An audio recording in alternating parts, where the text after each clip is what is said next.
Welcome back to another episode of Didi Got a Podcast. I'm your host, Didi, and yes, I did get my wisdom tooth pulled. Uh, Diane, you would be absolutely correct, and I was under the impression, like most people, that half of my face would be swollen, at least a little bit, and I would be in either excruciating pain or semi uh, pain. But to my surprise, I'm here. It's been 30 minutes will make exactly 24 hours since the surgery. I was put under anesthesia, and I felt literally zero pain. I haven't had to take any of the medications other than the antibiotics to prevent contamination, but nothing bad, man. So we here.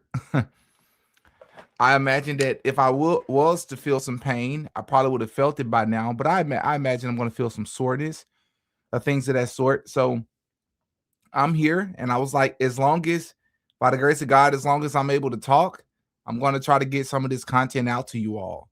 All right. So I'm going to talk a little bit today. I mean, you see what the title is, you see what the thumbnail is. Andrew Wilson, as I'm sure many of you are familiar with him and probably familiar by now, as I'm sure other people may have covered it. Andrew Wilson has made it a concerted effort to not only defend TPUSA, despite him talking pretty down about TPUSA in the past, including calling out Erica Kirk. He is now hired by TPUSA, and he has admitted this himself. He is now calling out, and has been for several days now, calling out, Candace Owens, Baron Coleman. Um, those are probably the two. Ian Carroll is probably those are the three names, which tells me, from my perspective, that this is 100% motivated by clout.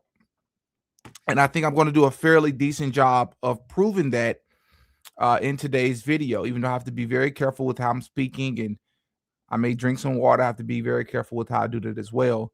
But I do want to discuss this but I'm going to do it from a very interesting angle.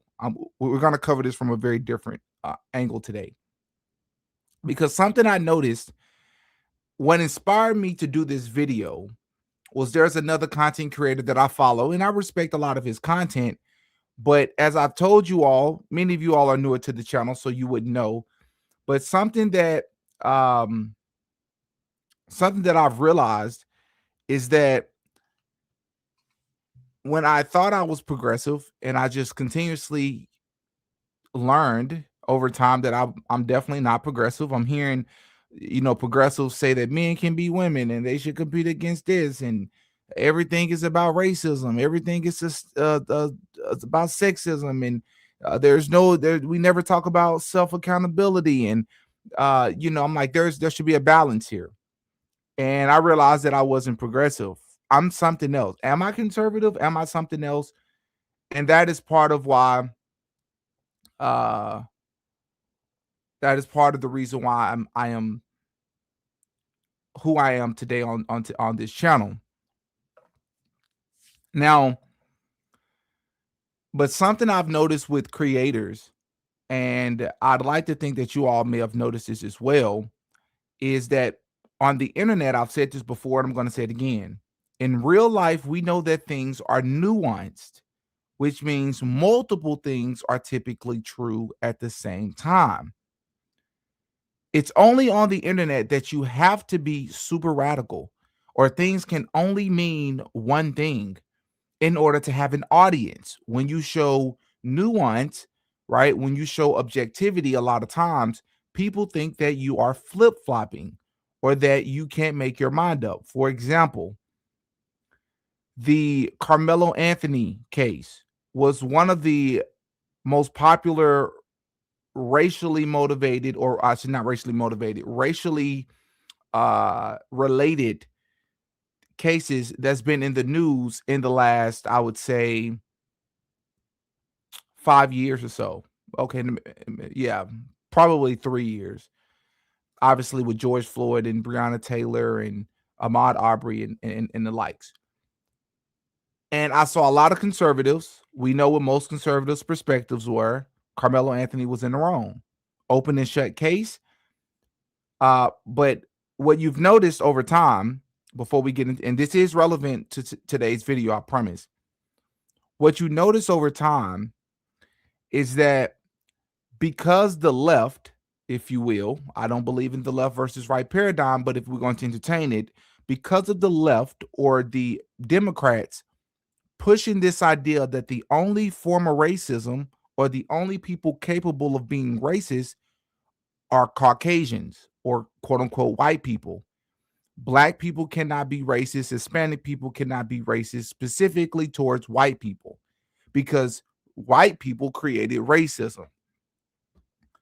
But what y'all notice, and what you notice pretty fast, is that because the left pushed this nonsense for so long, there are many white conservatives, many of them, most of them being white conservatives, that have this dedicated, concerted effort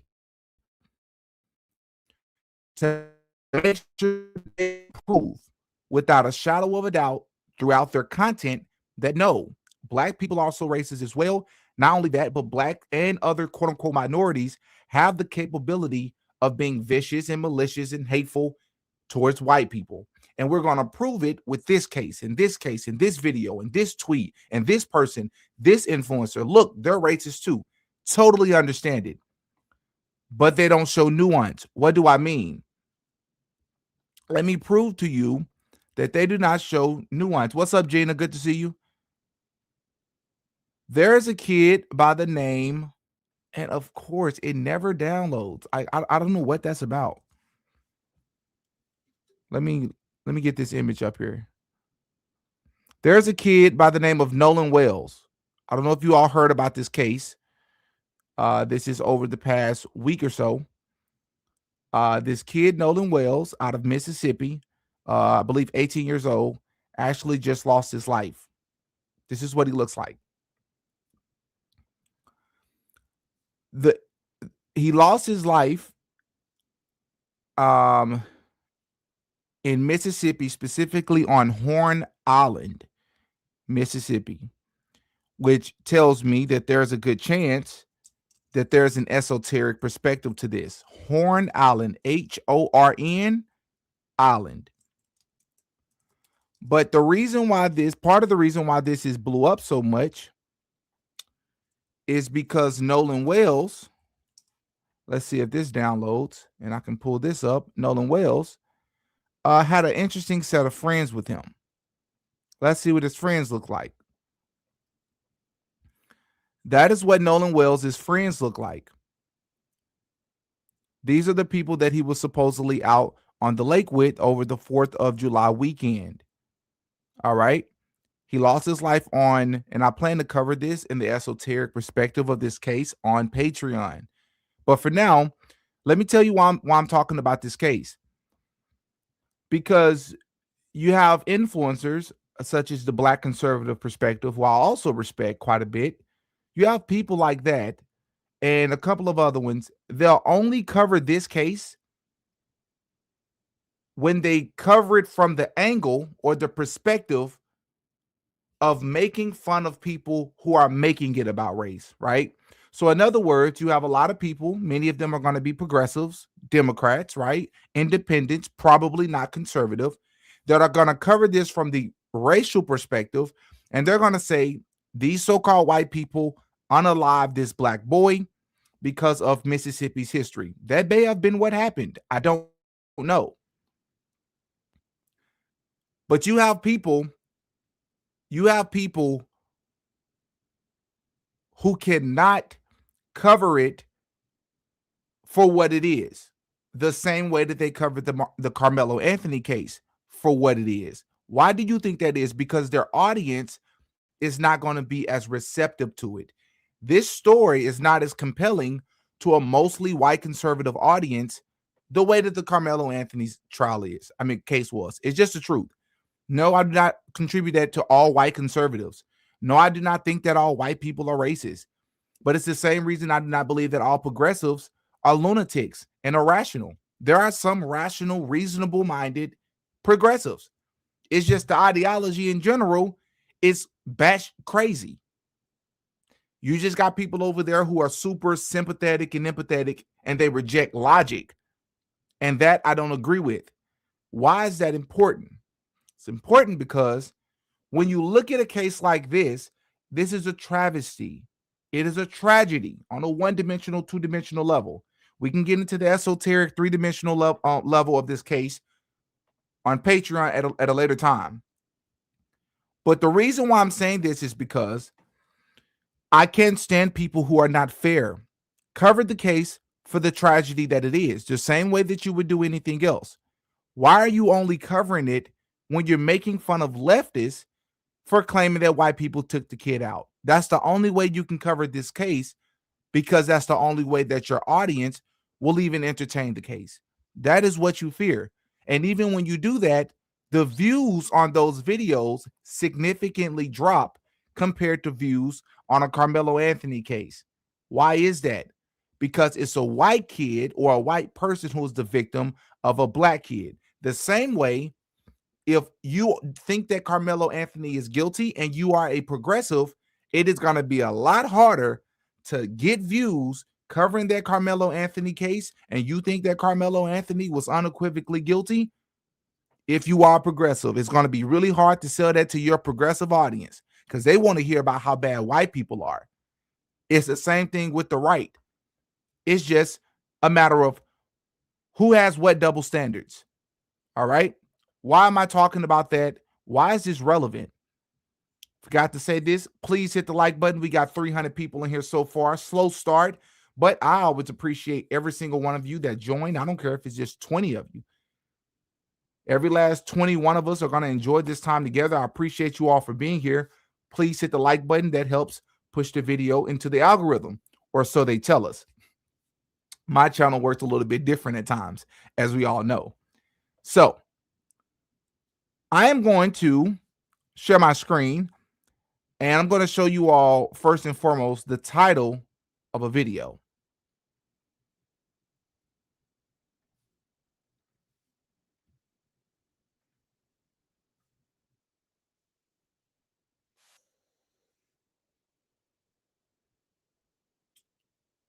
Okay, wait for it. Okay. Now, I typically don't do this, but I want all the smoke, so I really don't care what people think. So let's first look at the title of this video. This YouTuber has 600,000, considerable size channel. Shout out to him. It says here, Warren Smith, Secret Scholar Society. That is the name of this channel. Once again, I typically agree with quite a bit of his content. He calls out a lot of the nonsense that happens on the quote unquote left. But like usual, I do not respect people when they pretend that it does not happen on the right. The title of this video is Andrew Wilson Joins Turning Point and Goes to War with Candace Owens. Andrew Wilson joins Turning Point and goes to war with Candace Owens. Now, there's a few things you're going to notice with the title of this video. One of the things you're going to notice is that it's a very ambiguous title. So in other words, you can't really tell what his position is or how he feels, that being Warren Smith. You don't know what his position or how he feels about this topic based on the title alone, which is genius from a strategy perspective. That could cause people to want to click on the video, which he has no problem getting views. He has 125,000 in 4 hours. Like I said, pretty good size channel, typically like his channel.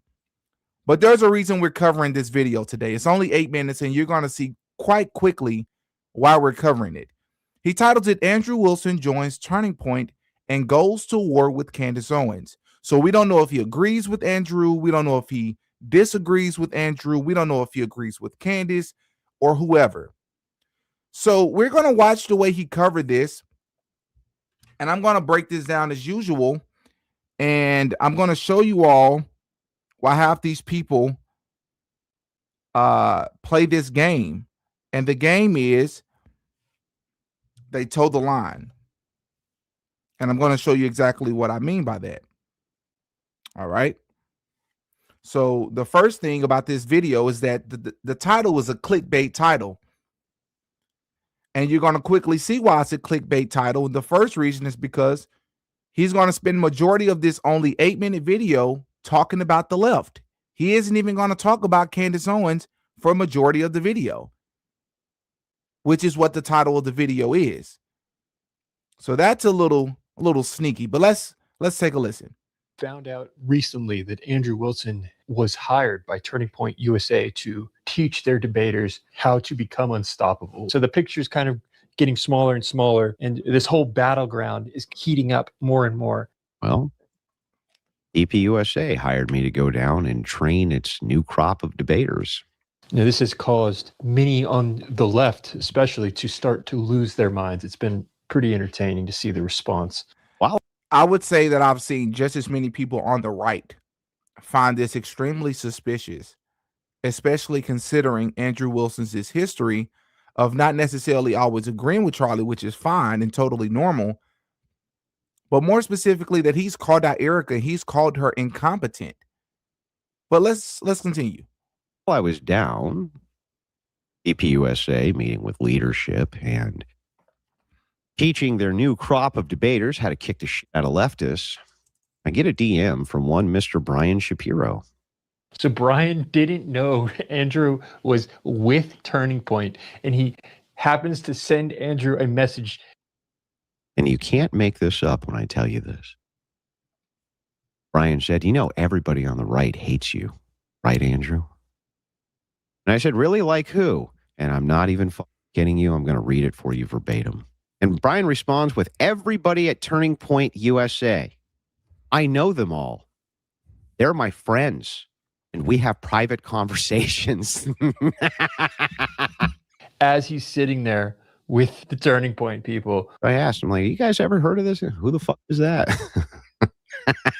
I mean, you could cut the irony with a knife. This is literally the same strategy Brian Shapiro has tried with me. There's people in this industry, you've done their shows, people on the right. They've told me in private conversations, multiple people, that it was a brutal interview with you. What's interesting is when I just asked him, okay, can you be specific? He couldn't. Are you willing to say, like, who? I will ask I will ask them. The only name he provided was Tim Pool. I've never done an interview with Tim Pool. Did you tell him you were with him at that exact moment? Nope. So here's part of what's so suspicious about this. So first and foremost, has nothing to do with the title of the video, as you already noticed. So he's only talking about the left so far, but that's fine. You're free to do that in your video. You're free to do what you want. But what I want you all to notice here is that he called out Brian Shapiro for telling Andrew Wilson that he has reason to believe, based on what Turning Point people have told him behind the scenes, that they really don't like Andrew Wilson. And the gentleman whose YouTube video we're reacting to right now, Warren, his response is, this is hilarious, because at that very moment, as Andrew just shared, Andrew was actually sitting with Turning Point in real time. And apparently, I guess they had just had a conversation about hiring him for his debating skills to teach their constituents or their crop, whatever, how to debate better, how to represent their points better. There's so many things wrong with, I should say there are several things wrong with this. Number one, Brian Shapiro could be a liar. He could be lying. But it's also possible that he's not lying. Just because Andrew Wilson is sitting with Turning Point USA, and just because Turning Point has hired Andrew Wilson, does not mean that they don't dislike Andrew Wilson. What do I mean by that? How do I know people do that? Because as I've stated, Andrew Wilson has been openly and publicly critical of Turning Point USA, not just in the past or yesteryear. He has been critical of them recently. He, in specific, Erica Kirk, and I'm trying to find the freaking tweet where he called Erica Kirk incompetent. And he went a bit deeper. He uses profanity quite often, and he was not so nice when speaking about Erica Kirk. Yet he is still willing to be hired by them, which shows or proves the point that I'm making. Just because a person is hired or working with someone does not mean they have to like each other. So it is not the most far-fetched thing to believe that Turning Point USA may not like Andrew Wilson or may have seen the things that he said about them in yesteryear and more recently, yet they still decided to hire him because his debate skills could be beneficial to them. Which leads me to my next point. If you are on the side of truth, why do many of these Zionists and many of these lunatics who support and defend TPUSA under all circumstances, who support and defend Donald Trump under just about all circumstances, why do they have a marketing budget? Truth does not need a marketing budget half the time, or at least not the type of dollars that they're willing to spend. Ben Shapiro. And here's another thing. If you are on the side of truth, why do you need to hire somebody like an Andrew Wilson to help you come up with better talking points, better debate points? That makes no sense. You don't need that if you're just simply telling the truth. No, what you need is a person like Andrew Wilson, who I will admit, I shouldn't say will admit, because it's not hard for me to admit things that are true. Andrew Wilson is a good debater. I don't think he is as great as people say, because half the time he is debating leftists more times than not women, not all women. He's debated several men before, and he is a good debater. I don't think he is as great as debater that people give him credit for, because a lot of the times the topic and the issues that are being debated are things like what is a woman, which is very easy to prove. It's just society has fallen so far, right, that simple common sense is heavily craved. It's the most remarkable thing when people can say the most basic things nowadays. It's not a knock to Andrew Wilson. It's a knock on society. Part of the reason I say that Andrew Wilson is not as great of a debater, which I am more than willing to debate him, which we'll get to here in just a moment later in the video. Part of the reason is because Andrew Wilson will literally spend 45 minutes focusing on word definitions. I would say more than 90% of his debates, the tactics that he used outside of making great points many times throughout his debates, you'll notice that he will also follow up and just, especially if they get him on a point or they ask him a question he does not know the answer to, and it's almost like a gotcha, he'll pivot and then he'll micro focus on the definition of words and what terms really mean, how subjective certain words are, instead of focusing on the greater issue at hand. That does not make you a great debater. Let's be clear about that. Let's continue. I didn't. You said you're right, Brian. What's that say? This is for real. Off. I'm Right. And what's really funny is that Andrew didn't even tell Brian, I'm actually sitting with them right now, you fool. That literally proves nothing for the reasons I just stated. That means nothing. Just because he's sitting with them means nothing. Right? Especially the things that we've proven, we as in like so many different people have proven about TPUSA over the past 10 months. We have good reason to believe that these people are conniving, dishonest, disingenuous, mischievous, sneaky individuals at the least. Like he just played it off. In fact, I responded to him and I said, you're right. Everybody hates me. Nobody likes me. Yes, I'll go eat worms. Those were my exact words. I don't know what the clinical label for this kind of behavior would be. To me, it strikes me as a form of projection. People don't like you. People don't like you because there's some insecurity of people don't like me. This guy sends me endless messages, by the way. And let me just say it again. Part of the reason, once again, that I can prove that TPUSA isn't to be trusted with just the things that they say publicly is good reason to believe that behind the scenes, they typically don't feel all the things that they're willing to publicly say. Is we're going to go over just real fast. We're going to take a quick break from that video, and we're going to just play the video that I'm sure many of you have seen by now of Andrew Kovac being a little bit too open on TikTok. I don't mean too open in the sense of he thought no one was going to see the video. No, I think he meant for the video to be seen by those that would find it on TikTok. But if you notice on actual X or Twitter, if you notice whenever he's on Charlie Kirk's show on YouTube, he doesn't talk this way. But as of recently, he got on TikTok and said a few things that many people were shocked to hear from Andrew Kovett, because these are all the things that he seemed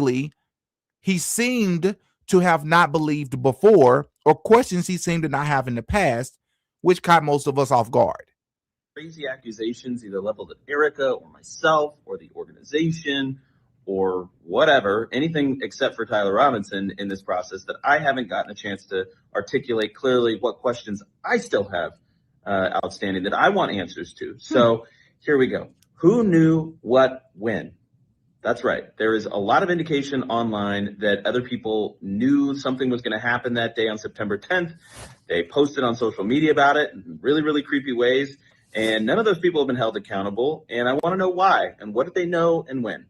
Another question I want to know the answer to is, was Lance Twiggs more involved than we currently know, right? We know that he's been given limited immunity for his testimony. It's going to be video testimony in the preliminary hearing.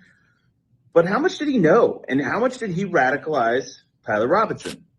It seems, and I encourage everybody to go check it out, there's a Turkey Tom YouTube video where one of their friends that would hang out with them in their apartment seems to indicate that it was a really manic, disassociative, sort of morally corrupt, bankrupt environment that Tyler Robinson was living in. And Lance Twiggs seems to be the source for a lot of that. So did Tyler Robinson just do this crazy thing all on his own, or did Lance Twiggs put him up to it? Was he a co-conspirator? I want to know that, because if it comes out that he was a co-conspirator, I would love to see him held accountable for that and not be granted any immunity whatsoever. Another question I have is, where did Tyler Robinson go immediately after taking the shot, running off the rooftop and tossing the gun into the forest? Where did he go?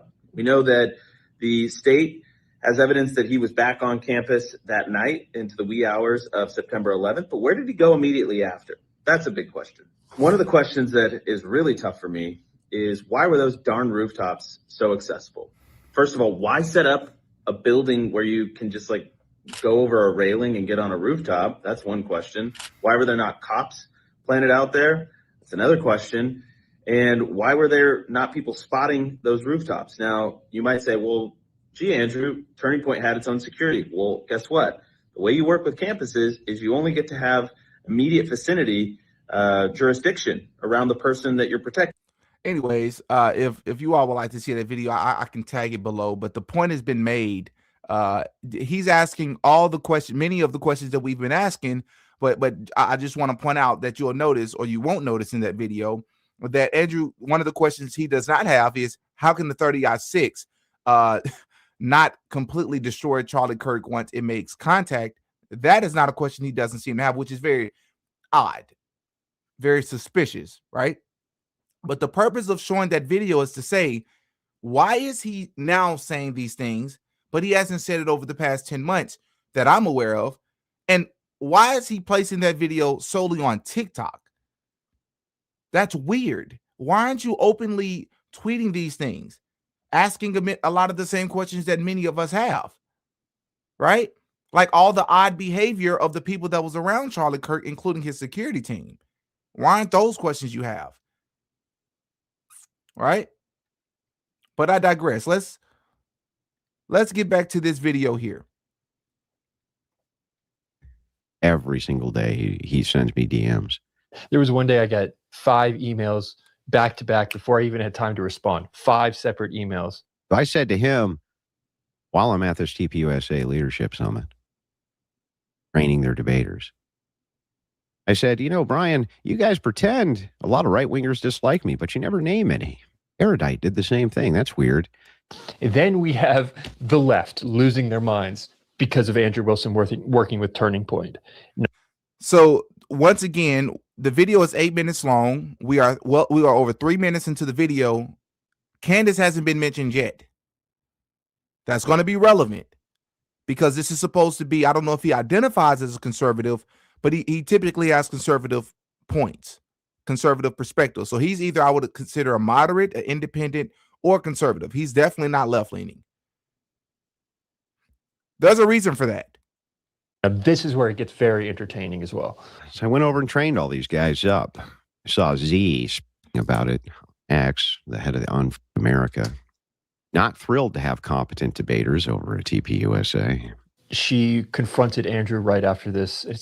It's worth looking at. Listen, nobody wants you in Turning Point. Charlie himself did not want you in his event. So why are you now trying to act like you are the biggest fan of Charlie Kirk? Get the f out of here. Can you show any proof Charlie didn't want me at any Charlie events? Kirk liked me more than he liked Can you. you Let's show? be Can you honest. show I some mean, proof? is this really an argument though? Like that Charlie likes one person better? And notice how similar the strategy is.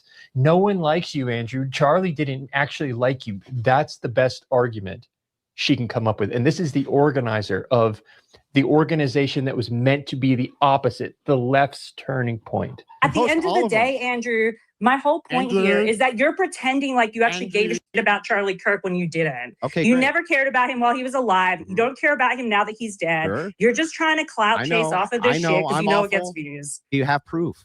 So what does Andrew do? He asks for evidence, which is what you must do. Again, did you ever go to a Turning Point event? Did I ever try to? Oh, exactly. Because you didn't care about Charlie when Did he I was ever try alive, to and go you to a don't Turning care Point now event? that he's dead. That's quite a claim. Let's look at her logic. You literally just said you never even tried to get into a Turning Point event. So what? What does that have to do with anything? Because you didn't care about Charlie Kirk. Why? I never went to a Turning Point event. I don't like going to events. Does that mean I didn't respect or admire Charlie Kirk's work? Why would that? No, but I get the point that he's trying to make, but let me tell you why his point falls flat. It falls flat because she actually kind of do have a point. He didn't have to attend a Turning Point event. I agree with Warren's logic there. She is that is not good logic. However, I do believe that Andrew Wilson is grifting, right? A lot of what many of us have been accused of doing since September the 10th. I do believe that he is grifting, or I do believe that he is doing this for clout purposes and financial purposes, because number one, he's already admitted that he's been hired by them. Number two, up until this point, once again, he has been criticized in Turning Point USA. Now, all of a sudden, he is tweeting things like this. Let me. So those of you that haven't seen it, let me find it first. So there's a Twitter account. I forget his name. I'm about to find it here in just a moment. That's been offering to pay Candace Owens. He started with like 20,000, and now it's up to $80,000. Offering to pay Candace Owens $80,000, as we know she don't need the money, $80,000 to debate Andrew Wilson, which we haven't even got to him calling them out yet. We're going to get to that here in just a moment. But that is what they've been doing. And apparently, Andrew Wilson has since he's matched it. And let me show it to you. He has since matched it.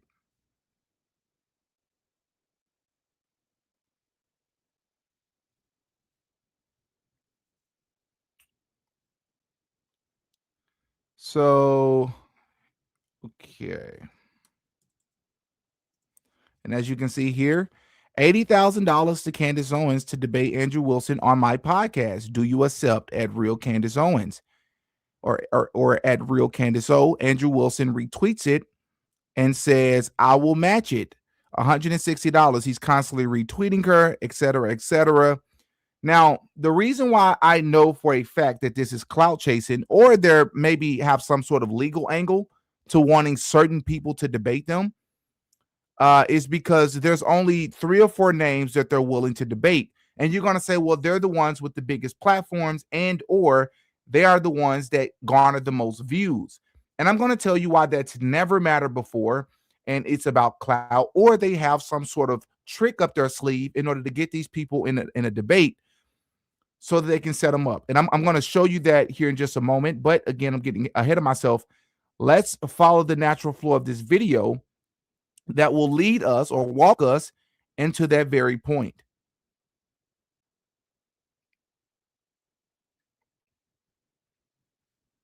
How does that even equal? How does that equal? If you out? cared Can about explain Charlie that to Kirk, me? why would you not go to his So events? you only So my evidence is an absence of evidence. You never went to a Charlie Kirk event. That's my evidence. You're doing all of this as a grift. So that's what I did. Went over to their Capitol compound in Arizona, and I started training their debaters. Make no mistake, this is an all-out declaration of war. I think they have come to realize that, well, our strategy has not been working. Why do you And need seeing that hold on, think about America something. feeds into it, the liberal op. This is going to be very important, guys. So the guy, I believe his name is Warren. I want to make sure I'm getting his name right. Was it Warren? Yes, Warren Smith here. This, the guy whose video this is. You're going to hear later in the video, Warren is going to say, which isn't very much time, because once again, we are 5.5 minutes into an 8-minute video. He still hasn't mentioned Candace or anybody else that Andrew has called out, which is what the title of the video is. We're over 60, 70% through the video, and none of those people have been mentioned yet. We've only talked about the left, which tells you, it buys into the very point that I was making at the very beginning, how people refuse to be nuanced in these situations. Everybody looking at Andrew Wilson here, if you're objective, his behavior is very strange. This is very strange behavior, right? I actually forgot my point. Let me play it back a little bit.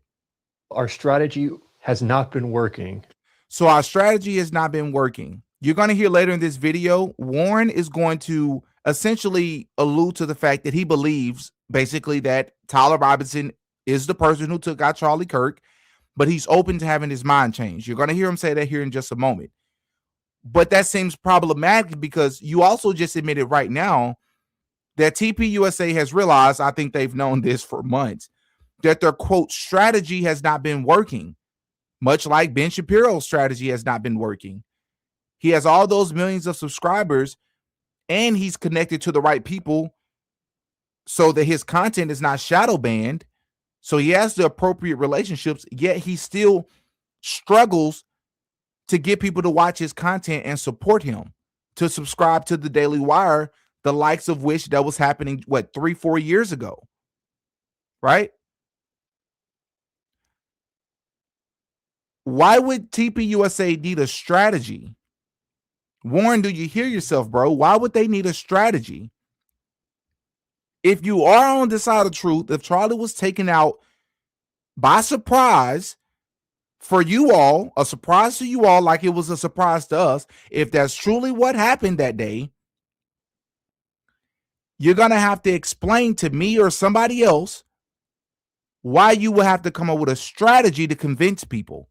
How about you just open yourself up to the public, answer all questions, ask all questions, get to the truth, let the dominoes fall where they may. But instead, you've been very meticulous, very careful, very strategic, very hesitant, very disingenuous. You've been caught in many lies. You're hiring debaters that have been very critical of you and have called you incompetent. You're refusing to come on camera and debate people, but you're willing to hire somebody who wants to pay other people for debates. Prior to this, you all, that being TPUSA and no one else affiliated with you, would have an open dialogue with anybody else who's critical of you. But now all of a sudden, one of the better debaters on the right that's on the internet, now that you've hired this person, now somebody affiliated with TPUSA is willing to debate, willing to have a conversation on camera. And seeing that America feeds into it, the liberal op, to TPUSA. Look, I'm 39 years old. Last month. Boy, AI is getting out of hand, boy. It's a whole AI video. No human insight. Living under Z, they don't care. So I put in a little request of my own, TPUSA. I requested that they hire me as the official Charlie Kirk conspiracy theorist liaison. The Charlie Kirk conspiracy theory liaison. Once again, part of the reason that this is going to become an issue, as you're going to notice, is because even Warren himself admits later in the video, you're about to hear in just a moment, since it's only less than 3 minutes left, you're about to hear Warren say that he is open to having his mind changed about the many things that have yet to be explained that do not make sense. So even he admits that there are many things that make no sense with what happened on September the 10th, even though he buys or alludes to buying into the Fed slop. But here you have the very person in this video you're seeming to side with, Andrew Wilson, making statements like the Charlie Kirk conspiracy theorist liaison. Huh? People with questions, people that are doubtful based on what they can see, based on what they heard, based on what they've experienced. Those people are considered conspiracy theorists based on Andrew Wilson's logic. Warren, that would include you as well. Andrew is going to do what Andrew does best, and he's going to take the fight and say, I will debate all of you. So all these like Baron Coleman and Candace Owens and all of them, I will be happy to go answer all of your questions that you have, as long as we can do it live. All of you, anywhere you want, just make it live. So far, none of the top names, from what I can see, have taken him up on this. Andrews. So let's I'm going to give him the benefit of the doubt that being Warren, he does say that he has been able to see, that he saw. He's wrong. Stu Peters did, in fact, immediately accept this offer right away, even though Stu Peters' name, from my understanding, was never mentioned by Andrew Wilson. You'll notice that Andrew Wilson has repeatedly and will continue to repeatedly mention 2 or 3 names, which makes me suspicious for different reasons, but I won't hurt a lot of you all's feelings in this video with talking about my suspicions with some of these characters. But for now, let's just keep it one-dimensional. He continuously mentions Candace Owens' name. He mentions his Baron Coleman's name. And at some point, he has a very long, very healthy back and forth with Ian Carroll. Why is this important? Why am I talking about this? Because why is he mentioning those 3 people's names? You said, well, they have the biggest platforms and they just so happen to be on the right, yet they're going against the Fed slop. So naturally, it would make the most sense why Andrew Wilson will go after them. Well, no, that does not make sense. And I'm going to tell you why he keeps naming those 3 people. But before I do that, I'm going to play a little clip that went viral a few months ago, I believe maybe late last year, earlier this year, of Andrew Wilson on the what is it called? The whatever podcast. And this video went viral for very obvious reasons. And no, I typically edit these videos so that profanity and inappropriate language is taken out, since I do not and never have used profanity, as I believe that you're a reflection of what comes out of your body just as much as what you put in your body. However, I'm going to keep this one raw and unedited because this is a man who, from my understanding, claims to be Christian. Not to say that he has to be perfect. That is not my position. My position, however, is that he comes onto these podcasts, which proves my point earlier in today's live, that Andrew Wilson is as great as a debater as the person sitting across from him. What do I mean by that? When you start off taking absurd positions like trans women are women, that's an indefensible position. So when you have a good debater, generally speaking, in Andrew Wilson, he's going to have a master class with a person like that. He's going to pick them apart. He knows what to do and how to do it to go viral, to add on top of that, because his opponent is already taking an indefensible position. But what happens to Andrew Wilson when he is rattled and the person says something that hurts his feelings? Even if the person happens to be, as many people will say, bash crazy. Let's as my grandmother would say, let's take a look. As I'm sure many of you all have already seen this clip. For those of you that are not, are you not entertained?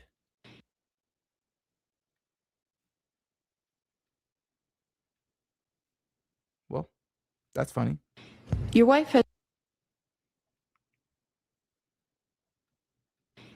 wife has 3 baby daddies and has been married twice before. And you under you lick sniz. Under your religion. You lick sniz. What does that You're mean? a fucking dyke. Don't talk shit about my wife, you stupid bitch. Shut your fucking mouth. Shut your stupid bitch mouth. Your wife with the 3 baby What did I daddies? just say? Dyke? Your wife with the 3 Sorry, baby I'm sorry, daddies? dyke. Is she morally inconsequential in comparison to your ditch licking? Do the men that you try to Do the women that you try show to your hatred against? the women they, that you try convince to them that they shouldn't? You know, like, Charlie, did I pursue bring women? Do they know Charlie, that did I bring wife your is 5 family? years older? Did I bring any of your You family called me into fucking anything? Stupid. Did I You say called anything me about fucking your stupid. family being stupid, Charlie? You could. It's You could because go I'm for it. better than you, Charlie. No, it's because you're embarrassed, and you know that the traditional values that you try to sell people Okay. on are bullshit because Let's you go are not through a it. traditional man. Chuck, let's go through it. You are not a traditional Let's man. So Your wife has 3 baby daddies. So there's a couple of things that happened in this very viral exchange here. It is worth mentioning for the record. Andrew Wilson mopped the floor with the lady outside of this moment. But this moment was the most viral moment because a few things took place here. Number one, Andrew Wilson was absolutely embarrassed because, to her credit and her point, the traditional values that he pushed, typically speaking, does not fall, his lifestyle does not typically fall under that umbrella for many people who live or hold those traditional values. What do I mean? He's with the woman who's, I don't know if she's been married before. I am not criticizing his wife by any means, but my understanding is that he's married to a woman, or he is dating a woman who has children with other men. And typically, folks who hold traditional values typically see man, woman, have children together, live under the same household, follow Christ. Yes, there are your exceptions to the rule. I get that. But that was the point that the lady was making in this clip. Andrew was embarrassed. He was also caught off guard. You'll also notice he paid very little mind to refuting what she said, or that is to say, proving her wrong. Not that's not his lifestyle, but more so that there's nothing wrong with his lifestyle. He didn't focus on that. Instead, he did the very thing he criticized people who probably identify with this young lady in this clip would typically do, which is what? Resort to ad hominems. You say, well, she criticized she said something that's true about his lifestyle. He then completely disregarded the point and just immediately started calling her names. That's typically what you see from children. That's typically, sorry, I know a lot of women support me. That's typically what you see from women, or that's typically what you see from the left. That's a fact. Andrew Wilson exhibited that. Andrew Wilson is a human being, from my understanding. He has every right to have slip-ups and mishaps like the rest of us. This just so happened to be one of them. Another thing that happened in this moment was something I mentioned earlier about Andrew Wilson, which is what? He will solely microscopically focus. I don't even know if microscopically is a word, but it is today. He will focus on a microscopic level on one word or one phrase that she used, and he will disregard everything else. No. Define this. Say this to me. Answer this for me. Let's see when that moment was. Something to that effect. And has been married twice before. And you under you lick your sniz. Under your religion. You lick sniz. What does that You're a mean? fucking dyke. Don't talk shit about my wife, you stupid bitch. Shut your fucking mouth. Shut your stupid bitch mouth. What? Your wife with the 3 baby What did I daddies? just say? Your Dyke? wife with the 3 Sorry, baby I'm sorry, daddies? dyke. Is she morally inconsequential in comparison to your ditch licking? Do the men that you try to Do the women that See, he's just going back, and you see what he's doing, that he's behaving like a child. Like when a child has no answer or has no refute, no what is it? No refute that actually makes sense. If you were to ask the question, they just flip the question back on you. How many beers have you had today? How many beers have you had today? When's the last time you've been to the gym? When's the last time you went to the gym? When's the last time you weighed yourself? When's the last time you weighed your height? Like, weighed my height? Like, what are you saying? When's the last time you've been to church? When's the last time you read your Bible? Instead of answering the question. This is part of the reason why accepting a debate from Andrew Wilson is most times a lose-lose situation, because either he's already taken the better position, or the position that he's on the side of truth, or when it's a little bit more of a gray area, he'll do things like this. So if you're not trained in knowing how to handle these moments, because it's at the end of the day, it's not really about who wins the debate. It's about who looks better on camera. I'm going to say that again. A lot of times it's not about who wins the debate. And this is a great example. Andrew Wilson won this debate against her. He just lost this moment. And this moment is what people remember. He knows how to work the internet, which is why he says it has to be live, which would then explain. Let me see. It would then explain why when Stu Peters happily accepted his offer, but said, I got a better one for you. Not only will I debate you, I accept your invitation, but I want to come in person and do it. What did Andrew Wilson say? He goes, so real Stu Peters is putting unnecessary complications to have a debate. It ain't unnecessary. People do this often in order to actually avoid a debate. Quote, has to be in person and it has to be here, when he could easily do it via video. So my counter, if he wants an in-person debate, I'll do it. He says that. Is there somebody in Texas who can host it? And then Stu Peters responds, having an in-person debate is unnecessary complication. I literally said I will fly to you. Quit complaining and start looking at your schedule. Now, yes, Andrew Wilson agreed in this tweet in particular that he'll do it in person, but then their further exchange proves that that is not his first or maybe even second option. He would love to do it online. What is the reason that I feel that he wants to do it online? Part of the reason I feel that he will much rather prefer to do it online is because he can get similar to what's his name? I can never remember the name. Patriotic. What's the guy's name? The Green Beret guy that's been defending TPUSA that got caught communicating with Andrew Covet. Paramount Tactical. That's his name. Paramount Tactical. Paramount Tactical was getting real life, real time updates from TPUSA on what to say, what to tell the people. How do we know that that's not what Andrew Wilson wants to do? Because in my opinion, and this is the one debate I know for a fact, he is not sitting on the side of truth. Whether we know 100% what the truth is, we know it ain't what they've been telling us. We know it's not that. Right? We know it's not that. Let's finish the last few seconds of this video here. Compromised? Well, maybe you should have your heroes challenge me to a debate, and let's see who's compromised. It's going to be interesting to watch what happens in the days ahead. For some reason, I got a feeling these people are going to go hide under their bed.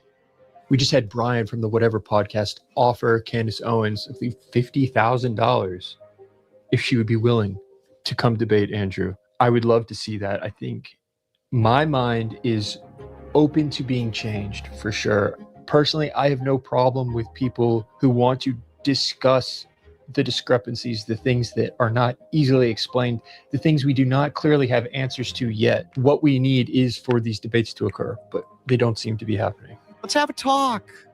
I'm a nice guy. I just want to talk to you. That's it. We're begging them. Come on, let's chat. Can we chat today? Can we chat today? Can we chat today?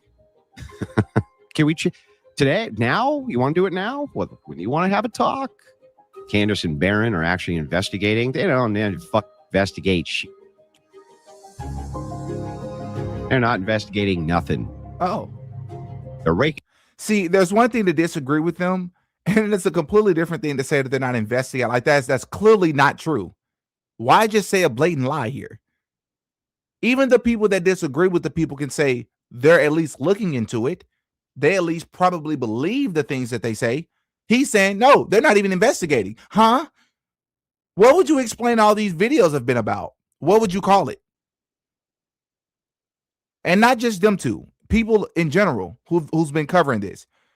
Because part of what's irritated me, and I'll talk about that in just a moment, with Andrew Coleman and people of the likes of him, not just people that are calling folks out for debate, but they name 2 to 3 people like there are not 20, 30 folks, not just YouTubers, but independent investigators of many different platforms that have contributed considerably, a considerable amount to the quote unquote theories, alternative theories that the feds has given us, right? Why is it only 2 or 3 people that everybody seems to name every single time? And in the ash with a bunch of dumbass theories that I'm going to blow out of the water in 5 minutes. No, you're not. Suddenly, no one wants to debate. He says suddenly nobody wants to debate. I'm going to give Warren the benefit of the doubt on this as well, actually. I was about to take a different route. I understand why he would say that. Because in fairness, it does seem that nobody's taking up his offer outside of Stu Peters. And I'm going to give my thoughts here in just a moment as to why I think that is, or why I think that may be. But let's finish. It's not about how I feel about Andrew Wilson, Candace Owens, or any of these personalities. To me, this is about what does the evidence indicate. Right. I can understand where Sean Ryan's coming from, where almost all these people are coming from. You lose me when you refuse to have the debate, though. All such inquiries will now be going through the Crucible, and I will be happy to go on your channel to answer all of your questions. Now, I'll give Andrew the respect enough to say, yes, he's calling these people out, and people are not taking him up on his offer from what I can see outside of Stu Peters. Now, from anybody who is skeptical, you have good reason to be. Well, anybody that's skeptical, what was I about to say? Anybody who has been calling out TPUSA, or I'm sorry, anybody that's been defending TPUSA, or they believe that Tyler Robinson did this, and you take the position of Warren, and you find it suspicious that these same people who have been pushed to the top or to the forefront, that is, they get the most views or they generate the most traffic, they're not willing to have a discussion, let alone a debate, with someone who is a decent debater, a good debater, who feels differently from them. If you feel that is very suspicious and it says a lot, or it is some sort of indictment on their character, I understand why you feel that way. I just don't necessarily know if it applies. I am not giving anybody an out. If my name was ever mentioned, which I don't think it will be, I would quickly hop on the opportunity. Now, what the contrarian would say is, well, of course you would, because your channel is shadow banned. No one watches your channel in comparison to a Candace Owens or an Ian Carroll. You don't have the following that they have, let alone the exposure. Of course you'll accept it. Well, there's a few things to that. First and foremost, why does that matter? Let's start there. Why does the amount of views that I generate, the amount of followers that I have or do not have, why does that matter? I just showed you a clip of Andrew Wilson willingly debating in person, by the way, at the Whatever podcast with essentially a nobody, not a nobody in a degrading way. I just mean that's not a person of a Candace Owens' size, an Ian Carroll size platform, but he was willing to have a discussion, and that's just one of them. Majority of Andrew's debates are with people we've never heard of. So that's the first response. Why does that matter? Second of all, if I am on the losing side, or if I'm just a conspiracy theorist peddling conspiracy theories, it doesn't matter the size of my platform. In fact, the little bit of following that you may see or view that I have, I would just probably lose more followers or support if I was to place myself on a platform and embarrass myself with these theories, right? I am confused why they won't accept the offer. I think they have a heck of a defense because you got to remember, Tyler Robinson, I've debated multiple people on this channel. Lisa knows nothing. I've debated her, or Lisa knows. I've had, what's his name? The pastor from TPUSA, Pastor John Amanchukwu, so badly that he told me he would come back onto the channel, but he refuses to even talk to me. Since that point, I shouldn't say that, he responded months later to a message I sent him the very same night he left the podcast. And many of you all said, Didi, now you know that pastor not coming back on this show after he embarrassed himself, and he did embarrass himself in my opinion. Why is this important? Because something I've said something I specifically did when Lisa Knowles came on is I presented it like a court case. Why? Because Tyler Robinson is going through pretrial. So let's present this like pretrial. I am not necessarily defending Tyler Robinson. I'm defending truth, which just so happens it forces me to take the defense side of things. You, everybody else on the opposing side, would have to be the prosecution, trying or attempting to prosecute Tyler Robinson as the lone shooter, Charlie Kirk. I don't agree with that narrative, right? So if we're going to do that, remember, under said circumstances, I don't have to prove anything. You do. But I wouldn't even take that position. There's a lot I would talk about. There's a lot I would point to that took place that day, right? And the likes and so on and so forth. But remember, the state has to prove that Tyler Robinson did this. Let alone in pretrial, they have to prove that he had motive, right? Probable cause, right? That is the perspective. Now, before I forget, because I may have just cut my train of thought in half there. Before I forget, I need to make sure that I say this. This is about clout and or some sort of backhanded backdooring. If those of you that don't know what backdoor means, there's some other trick up the sleeve with getting certain people on to debate. Because everybody is not a debater. Andrew Wilson knows that. Just because they can articulate things well on camera does not mean they're willing to debate. Now, some people really may be afraid to have that conversation with Andrew Wilson on camera. I don't doubt that. I am definitely stating unequivocally that that is possible with some of these people that he have named. Maybe some of them are afraid to have a conversation with him. But I don't think that applies to everybody, right? I think it's about clout. I think Andrew Wilson has sat back. I think many of the observations that we have made, he also has made the same observations, that being about the case, the lack of transparency, the weird things that have taken place, the weird things that hasn't been answered, the fact that we don't ever see on footage that Tyler took the shot, even though they told us this existed, but now it clearly does not exist. And they unequivocally stated this under oath during the preliminary hearing, right? This was stated unequivocally. Why do you have people doing this with like phone guns in the crowd right as Charlie go down? Why is Rick Cutler doing this right when Charlie goes down? Right? Why is Dan Flood stepping up and doing hand and arm motions right before Charlie goes down? Why did everything happen perfectly at the same time? Why? Andrew Wilson, what his strategy is going to be is, I'm sick of hearing all the questions. Said blank, put whoever's name is in that place, Candace, Barron, Ian, whoever. I don't want to hear a bunch of questions. I want you to prove to me that Tyler Robinson didn't do it. Well, sir, the position I'm taking, no, I want you to prove it. That's what he's going to do. He's going to cut you off repeatedly, and he's going to just say over and over and over, prove to me that Tyler Robinson didn't do it. What makes you believe that Tyler Robinson didn't do it? Then you're going to explain why you don't believe it. He's going to cut you off again and say, well, I don't care if you think somebody in the crowd was suspicious. Where's the proof that they did it? That's what he's going to do. And it's going to be all these divergence and these redirections throughout the conversation, which makes things confusing. confusing by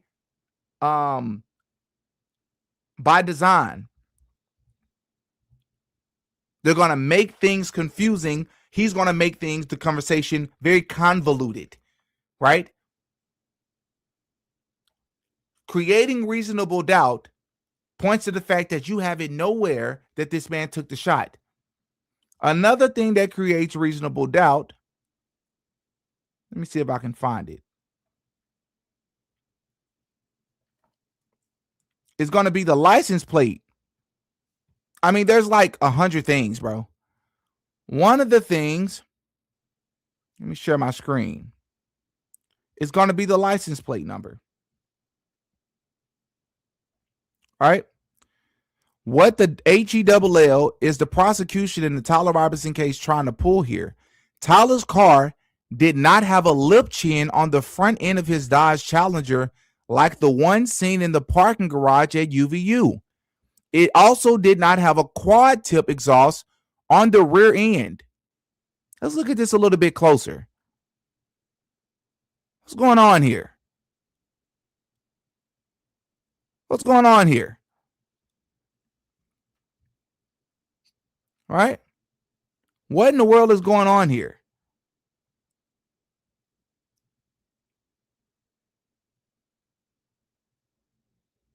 Not to mention that they claimed that it was a bald individual. Reported that a bald individual was seen driving it with 3 other individuals in the car. Now, funny enough, a person that fits that description would be Blake Neff driving with the other 3 people, Mikey McCoy, Andrew Covett, and I'm not saying that they did that. I'm not claiming that it was Blake driving. That was a joke. I want to say that for the record. That is not my position. But I do find that that's a bit funny that literally describes the people over at Turning Point. Blake Neffy is bald, and you got 3 other individuals over there with him.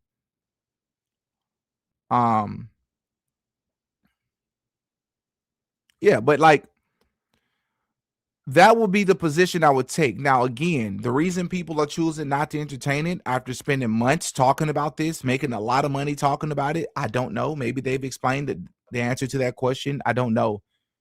I genuinely don't know the answer to that, but I would gladly debate Andrew Wilson. If somebody was to clip this, send this over to Twitter, tag him, I'd gladly do it, but he wouldn't be interested, right? This would not generate enough views. It would not garner enough attention, and it dang sure wouldn't garner enough revenue for him. And if they do have something legal up their sleeve, I wouldn't be the right individual to be targeting. He needs one of those other people who have either been co-signed by Candace, built a platform for themselves, Ian Carroll and the likes, or whatever, right? That's who he wants, and that is proof that it's about clout, because if it wasn't, Andrew Wilson knows, and maybe he's done it, is not up to my knowledge. Maybe he has called out other people outside of those 3, but those are the names I've continuously seen him share, when he knows dang well those are not the only 3 people who have put in a considerable amount of work. There's a lot of people that have done great work. James Lee is one of them. But if you notice, he don't call out any of those people, even though they have good-sized platforms.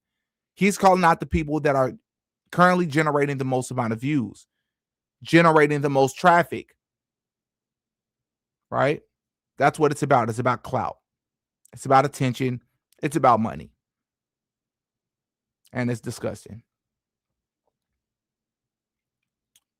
So just so I can connect before I end this video, I can connect what I said at the very beginning. The reason why I mentioned this case here is because the very thing that the conservatives are currently doing with this story here, that is this kid here, this Black American kid named Nolan Wells, lost his life just a week ago. I believe it was a week ago today, on the 4th of July weekend. They didn't find him until many hours later when his body washed up on the shore. Many people on the left was accusing his white friends of unaliving him, because this did happen in Mississippi, and we know Mississippi's history. We don't know if that's true, but what we do know is that the man lost his life, and the story should be covered as such.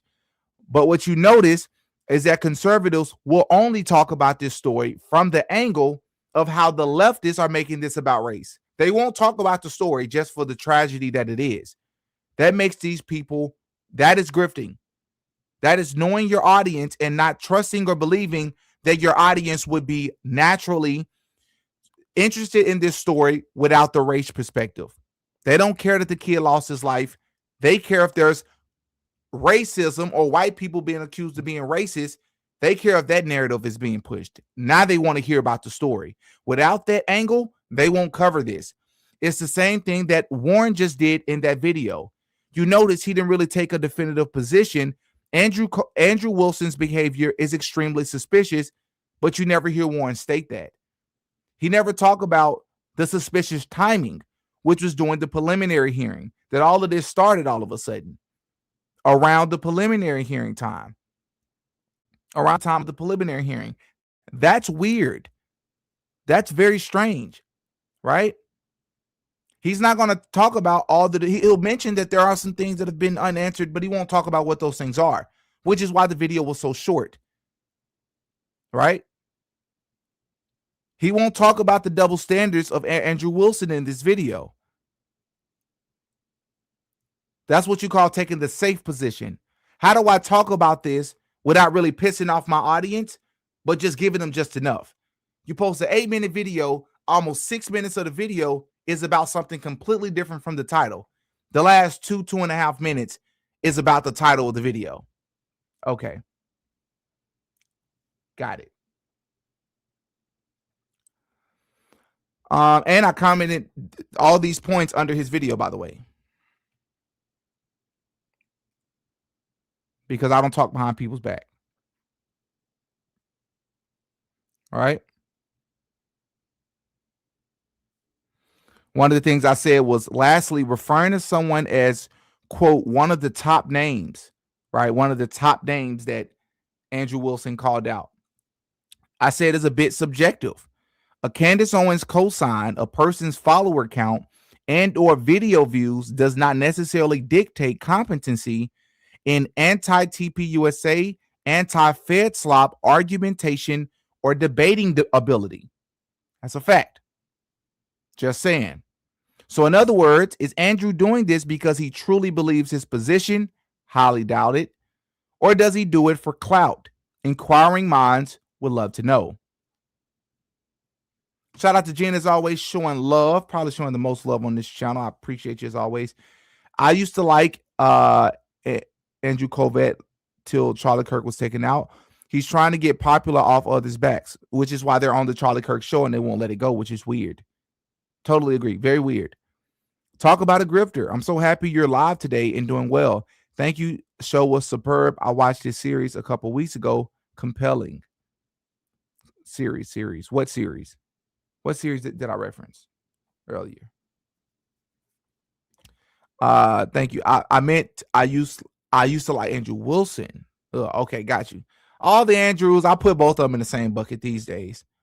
To that person's point earlier, if your name is Andrew nowadays, man, you might be fed, bro. Or at least that's a term everybody else is currently using. Thank you, Gina, once again for the $10. Andrew Wilson is great friends with S. Crowder. Yes, he is, which in my opinion, my understanding is when Candace called out Steven Crowder for his beef with his wife some years ago, that caused several people not to like Candace, and Andrew Wilson was one of them. That's my understanding, which in my opinion is how he became acquainted with TPUSA. I hate all the divide and conquer in USA today. We all need to wake up and stop allowing it. Yeah, I agree. Eminem, for yours, for all of us.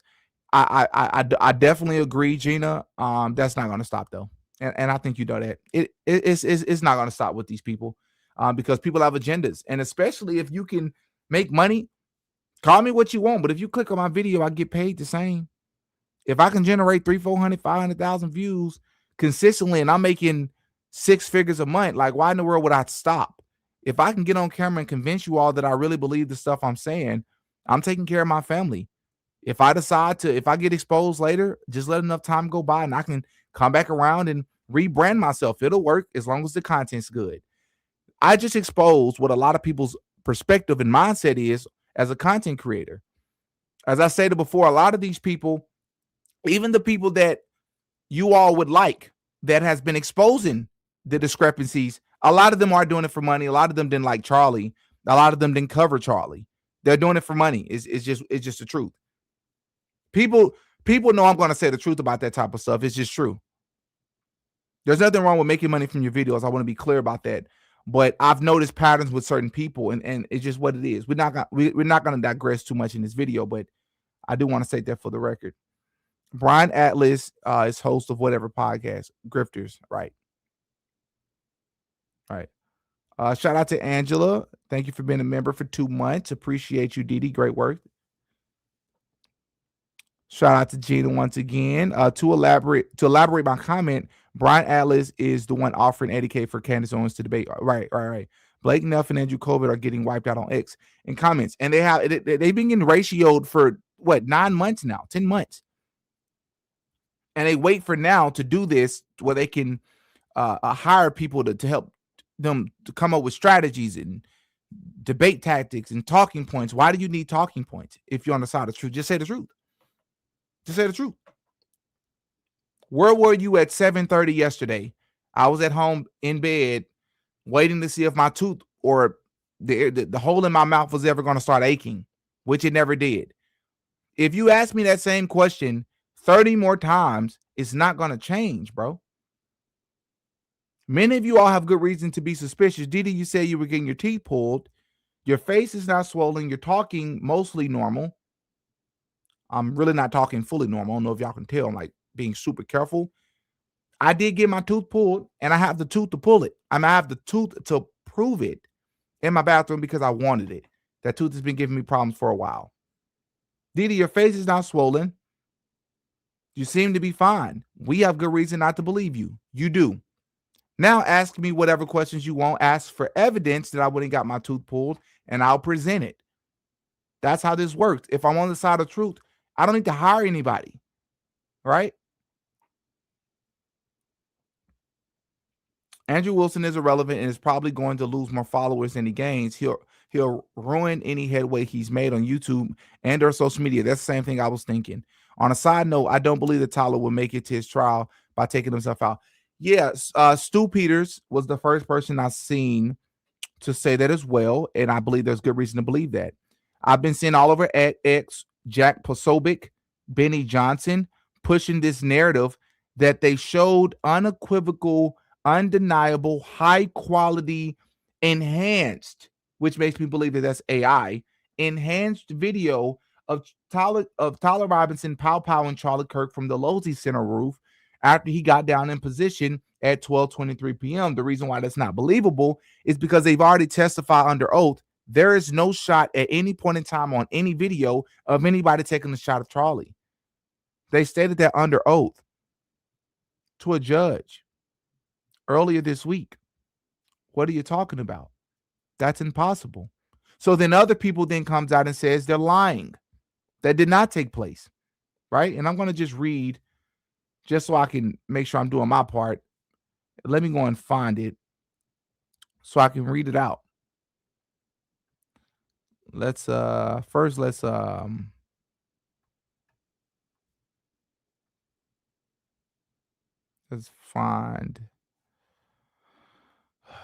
let's see. Let's find where they said it first.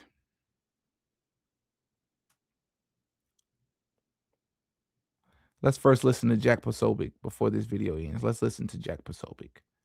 This is going to be fun.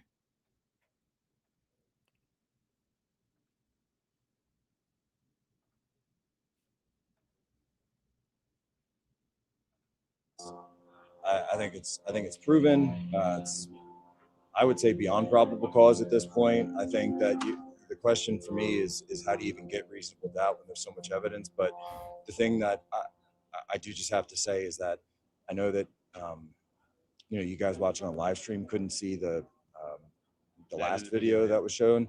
Well, it wasn't edited. It was zoomed in. Yeah.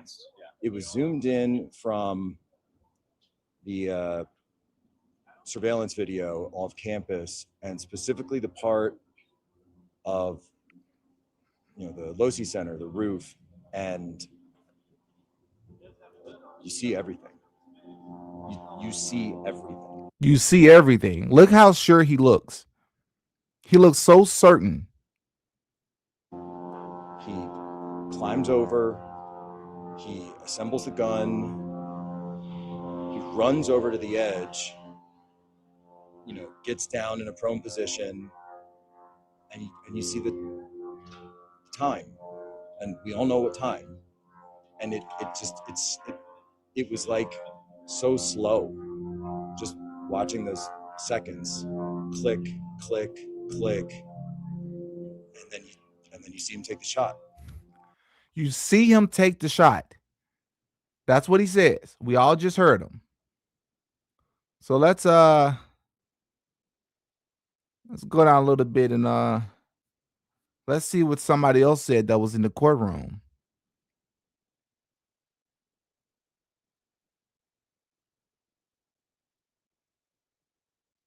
So the first person is definitely going to be Elizabeth Lane.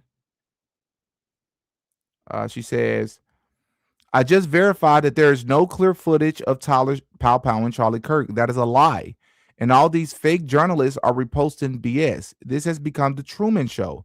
Spread the information. Shame on you, Sorter, who also said the same exact thing. Breaking high quality surveillance video has been shown in court showing Tyler Robinson taking a shot at Charlie Kirk. Robinson is screwed.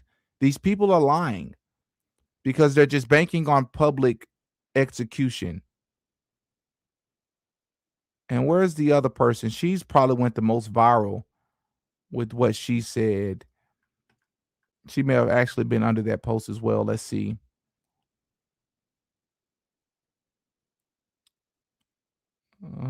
Where you at? Where you at? Where you at? Where you at?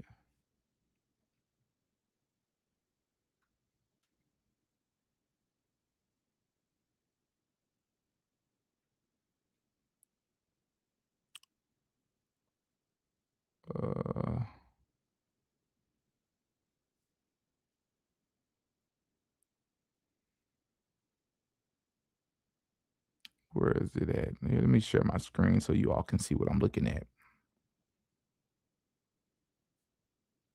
So her name is Brandy Cicilline. Or Cicilline. Let's so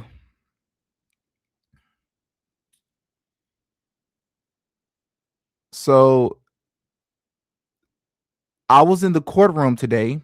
There is no high quality zoomed in footage showing anyone taking a shot. The video shown is the same distance as the footage of quote unquote Tyler jumping off the roof shown in this screenshot. I have no idea why people are claiming otherwise. They know the video isn't going to be released publicly, so they're misrepresenting what was actually shown in court. And then Zach Costello, Ben Johnson responded and said, were we in the same courtroom? I was at the Charlie Kirk Pow Pow trial in Provo, Utah, where Judge Tony Groff called for the attorney for the victim to play a video described as high definition enhanced version of the security cameras, multiple new clips, zoom ins, and red circle enhancement in this video. It showed clear images of Tyler Robinson's Dodge Challenger, license plate, hubcap, clothing, movements around campus, in multiple visits as he stalked Charlie. Oh, he stalked Charlie now. Climbing onto the roof, lumbering across the rooftop, laying in a prone sniper position on the Losey rooftop at 12:22 p.m., taking a shot at 12:23 p.m., and fleeing the crime scene. It was so compelling, the entire room gasped as the Kirks wept bitterly in the front row, and Ty would have loved to see that. You can't take a word like Benny Johnson. They could have been fake crying. They probably weren't crying at all. He comes on here and says that they were. In the front row, and Tyler Robinson looked at the ground. Multiple corporate media reporters in the room described the same video and scene. Did you camp out all night in your sleeping bag just to miss this critical moment? Or perhaps there's another reason you're not being honest. She said, dude, no one gassed. You're just blatantly lying, and I'm not going to let you get away with it. Crazy. And then, like, there was proof posted here by Zach Costello showing for those liars claiming Brandy Cicilline wasn't in the courtroom. Here's the pink wristband with the date. Stop lying. Crazy. Crazy.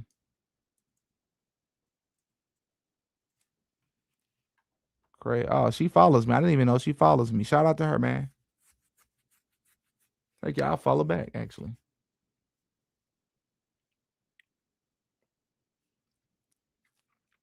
Yeah. There's that. Angela De La Rosa, thank you for the $2. Love that grandma uses the R's. All right. Heck yeah. I got $2 for speaking like grandma. Shout out to Gina once again. Thank you for the $2. Thank you. We're not going to Mars series. Your question. Oh, okay. Heck yeah. By the way, if you all would love to hear about a theory that you may have never heard before, and I don't mean just some theory just to hear just for entertainment purposes, it may be compelling. I think at the very least it's very compelling. Whether you believe it or not, it's at the very least worth listening to. And that will be the last live video we did yesterday or the day before yesterday. Definitely day before yesterday. Yeah, the video was immediately demonetized and it was flagged. I mean, like 10 minutes after it went public. After the live ended, they immediately flagged the video because of the images that we were showing to show what actually happened to Charlie. And I was fearful that was going to happen, but it was almost unavoidable. But it is what it is. Still did about 25,000-30,000 views, which is typically what YouTube allows me to get anyways. So that's that. They just demonetized the video. It is what it is. Incredible video. I think I'm gonna clip it, and I may put something on my clips channel, and I think I also might put something on this channel as well as just a shorter version, because I do think the other conversations that Ty and I began to have were extremely compelling, bro. Like around Donald Trump and Donald Trump's father's history with that one foreign nation. I had no idea. So with that, man, please hit the like button. That would mean a lot. Goes a long way. All right. And I'm going to get up out of here, man, and still no pain. My tooth is not hurting me, which is, that area is not hurting me, which is still really weird. Very interesting. So, all right, y'all. I'm going to catch y'all in the next one. Love y'all, man, as always. And I'm out. Peace. Oh, yeah. Didi got a pie. Attitudes and our work ethic become very important in realizing our goals and opening up possibilities. I had lunch a couple of weeks ago with a recent graduate at UCA. And his story is really fascinating. It's one of overcoming homelessness during his time pursuing his degree, first at a community college here in Arkansas, and then finishing his bachelor's degree here at UCA. His narrative ranges from estrangement from family for many years to a hopeful reunion with mother and siblings. His record is one of overcoming odds in a way that I probably could not, and certainly demonstrating levels of tenacity and patience and optimism that I can only marvel at. He wanted to talk with me about his new job and his career path going forward. I really need to be there to learn from him because that's where the real value was.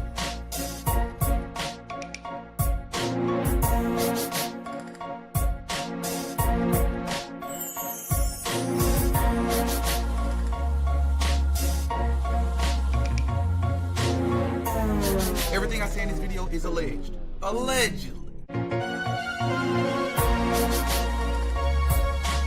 No such thing as a life that's better than yours. Y'all can just repeat after me. I really appreciate it. Alright? No such thing. Come on, we can do better than that. Talk to me. Alright, let's start it over. No such thing as a life that's better than yours.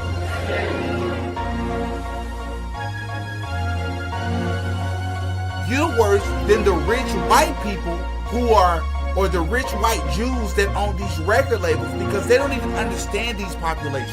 You have a lot closer relationship to these people, and you're leading them to hellfire. You are leading them in the wrong direction in the name of getting rich and famous. How dare you?